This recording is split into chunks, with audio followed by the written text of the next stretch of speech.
In Dorchester, many people have been trying to get better options in transportation as a path to jobs or housing. Our guest is trying to make that happen through legislation that would increase rail service on the Fairmount Indigo Line. To tell us about the effort is the state representative for parts of Dorchester and Roxbury, Evandro Carvalho. Thank you very much for being with us, Representative. Thank you, Chris, and it's always a pleasure to be here with you. Thank you for the work that you do to provide voice for the community for various issues. This is probably my third or fourth time that I've been here, so it's always a pleasure to be here. Go ahead. Let me ask you about the service in this line, Representative. I've heard rumors that it's gradually getting more riders, but I guess you feel that they could be doing a lot better. They could be doing a lot better, and I think I saw one report that indicated that since 2012 the ridership has almost tripled. So there's been some investments, but there needs to be more. But let me talk in general about what this is about. This bill, the pilot program that I suggested, and what the transportation issue in this particular situation is about. And I'll read. Before I came in, I was reading this article from New York Times about a study that was done at Harvard in 2015, which essentially said that commuting time has emerged as the single strongest factor in the odds of escaping poverty. The longer an average commute is in a given county, the worse the chances of low-income families they're moving up the ladder, right? So commuting time, not education, not crime, but commuting time, transportation, right? So we're talking about transportation inequity, but we're talking about economic social justice, which is really lifting people from poverty, right? And I'll talk briefly about the demographics of the folks that are on, as they say, the Fairmount corridor, right? 82% of those individuals are people of color, that is Black or Latino. 27% of those are people 18 years old or younger. So, and one report even said that 70% of people, of Boston children are affected by this. So we're talking about the Fairmount line right now. I think it's about 8 stations, all within the city of Boston, and it's run by Keola's communal rail line, right? So it starts in Hyde Park, Ridgeville, comes into Mattapan, parts of Roxbury, and Dorchester. So it goes through Blue Hill. One of the stations is on Upham's Corner, Four Corners, and you go further to Carmen Square, and it comes into Newmarket and so on. So this is the corridor, right? Blue Hill Avenue into Upham's Corner, into Newmarket, and then into South Station. So the individuals there, 80% of people of color, right? And childhood poverty rates are between 30 and 40% higher than, 30 to 42% of childhood children in that area are in poverty, okay? Average income is 21,000 below the city average, right? Unemployment rates, which the data I have is a little outdated because the employment keeps changing, but it's probably 2-3 times more than the city average, right? And the population is 56% people that have high school or below education, right? So I say this to craft what we're talking about, right? And the study that I mentioned in the beginning kind of speaks to that, right? That we're talking about low income, people of color, low education, crimes, as we talked before on the crimes in terms of what's the shootings and people being killed in those neighborhoods. So by increasing the frequency, by making it a reliable and frequent line where people can actually get on right now, and I'll talk about some of the stats now. We're talking about what it is now, right? Right now, it operates 7 days a week, 45 minutes increments in terms of peak hours, and an hour in non-peak hours and weekends, right? It's not integrated into the Charlie card system, so you have a Charlie card that you can get on Red Line and the buses and whatnot. You can't use it on that line. So let me ask you about that, because I know riding on this train downtown is as cheap as riding the Orange Line or the Red Line or the Blue Line, but how do you pay?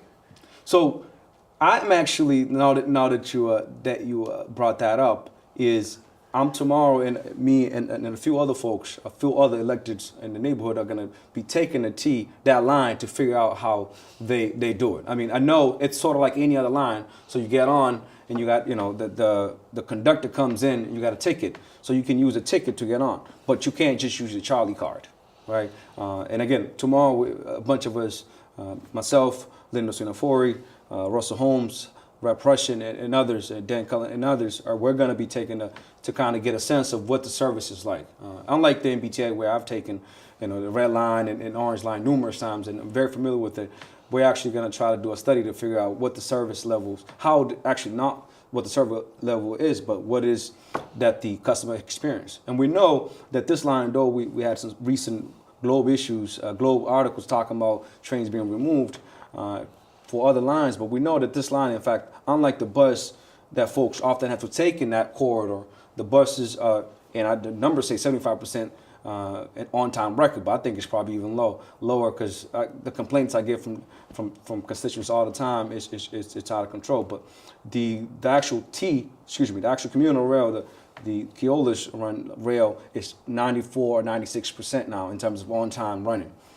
So my bill is designed to increase frequency. Mainly, one of the main components of it is to make it a reliable line. So instead of as I said now, 45 minutes to an hour in terms of peak and off-peak hours, you have 15 and 30 minutes, which is not even.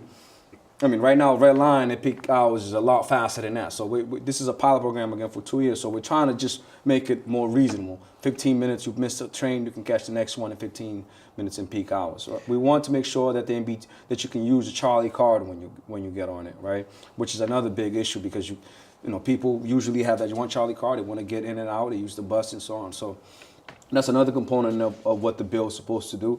There's the bill, and I won't talk details about the bill, but one of the sections is also about marketing, right? To let people know that this line is there, to make sure that the community has input in that marketing. I know they've done some marketing in the past, but there's criticism about how they did it and why it wasn't effective. So it talks about the marketing, how to let people know, again, that you can use it. And there's some data collection so that we have enough information to say, how is it, did the ridership increase based on what, and how do we collect data and so on. So, but it's a great, it's a starting point of a conversation that must be had. And as I dig furthermore about the history of the line, it's a line that's been there since 1800s. At one point, it did serve as a customer, as a red line or whatnot, and then they stopped at some point in I think 1940s, and then in 1979, 1980, they brought it back. I think that's when the Orange Line was being used. You may be familiar with this. Yes, I remember that. Orange Line was being built. They used that for some time, and then decided they tried to shut it down, and there was some community pushback and so on. So this fight that we're leading now in terms of transportation equity, and again, I think it's more about economic development, economic mobility. How do people get out of poverty? Is a fight that's been going on in our communities for generations. And I know organizations, an organization, for instance, in Four Corners, for the Action Coalition there, that they've been involved with what's called the Fairmount Line, Indigo Line Network, and Indigo Line Coalition. And so organizations and people in the communities have been pushing for a long time to get this. And I'm proud to represent the area and to be able to offer a solution that could work. This is BNN News. We're talking with State Representative Evandro Carvalho. It occurred to me that if you're going to have trains running more often here, I guess the only way to do that is either the state has to get more trains or maybe take away trains from somebody else, or how would that be done? So there's a question. That's one of the things that need to be resolved in a sense. I mean, I can tell you I got involved in this particular issue after I was elected in 2014 because at that point, the governor, Deval Patrick at the time, had put in a capital plan for, I believe, $200 million to buy what's called DMUs, which are diesel trains. That would have been particularly for that line, and I'm reading more about this particular train, but it allowed it would have less, it would use less time. People can get in and out quicker. It would be shorter trains and so on. So. I in my bill, I suggested having one locomotive with 3 cars, essentially, which means you have one main driver, right, locomotive, and 3 cars versus what we now have typically on commuter rail, which is very long. And there's been some conversations about how that's possibly going to happen in terms of what trains they're going to do, but trains are available. And I can tell you, for instance, before the last general manager left, there was discussions at least about renovated trains, right? The trains that they would refurbish, I guess the word, to put it back on. So, but that's up in the air in terms of what trains they're actually going to use. But again, if you're talking about the magnitude of impact that this has and will have in our communities, I think we can find the money. Especially as there's so many different topics and conversations about expansion everywhere else. Well, one thing that I'm sure is well known to you is how important this line has been already in terms of housing development, and you see it in Four Corners, Talbot Avenue, yes. The Dudley Triangle area, and now we've got these plans for Reedville and Mattapan. So I mean, this seems to be a lot of housing that's sort of trickling out of this. And I'm glad you brought housing component to it. That's a very important part because of the gentrification that's happening, right? To make sure that the housings, the development that happened along the line, it can have affordable options. One particular, for instance, that I know Dorchester Bay is doing, CDC, over on East Cottage, it used to be called the Maxwell Building. Not only they have affordable options there, but they also have ownership options, which is another critical component because a lot of it is renters, it's landlords and tenants. But the more we can do to have not only affordable options, but affordable buying options for people to own their own homes, I think it'll be a very important part of this whole initiative. There's beyond transportation, which is I think the anchoring, the line itself, but there's green, people talking about environmental justice, people talking about housing, people talking about arts and whatnot. So there's a lot, it's almost a movement, if I want to call it that, in terms of what's going on down that corridor. I want to ask you about one other issue you've been working on for quite a while, and that's criminal justice reform. You have a bill, I think, filed about rolling back some of the mandatory sentencing, and what about making that a reality this year, especially getting some Republicans to buy into this like they are in other states? I think we have the biggest opportunity that we'll probably have in a very long time to get this done. We got hit because of war on drugs and war on crime. We talk about the 80s, even in the 90s with the Clinton administration, with just putting people in jail. So the wave across the country right now is to go the other way, right? To start. In fact, last session we took away, which I was part of. We did away with people losing their license automatically if they got a drug conviction, even if a motor vehicle or not was involved. So that's another increment step that we took. But I think this right now there's an opportunity. Even Democrats and Republicans, I think most of us are going to be on the right side of this issue and try to push it. It's just a matter of how much we do, how we do it, and make sure that the public has an input on the various. I filed one bill, but there's various others.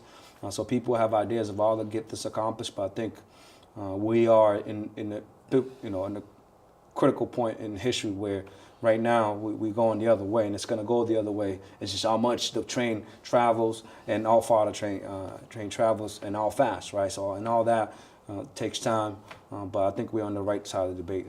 One of the other issues you're concerned with is access to information on criminal records. That there has been some reform in recent years, going back at least under Governor Patrick.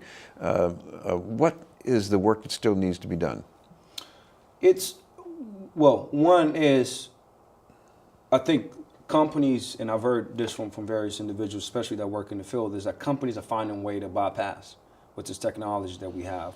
Whether, I think in general, that like if somebody has a felony for 10 years, and 5 years, in terms of what shows up, right? So if you have a felony for the past 10 years, that'll show on your record, right?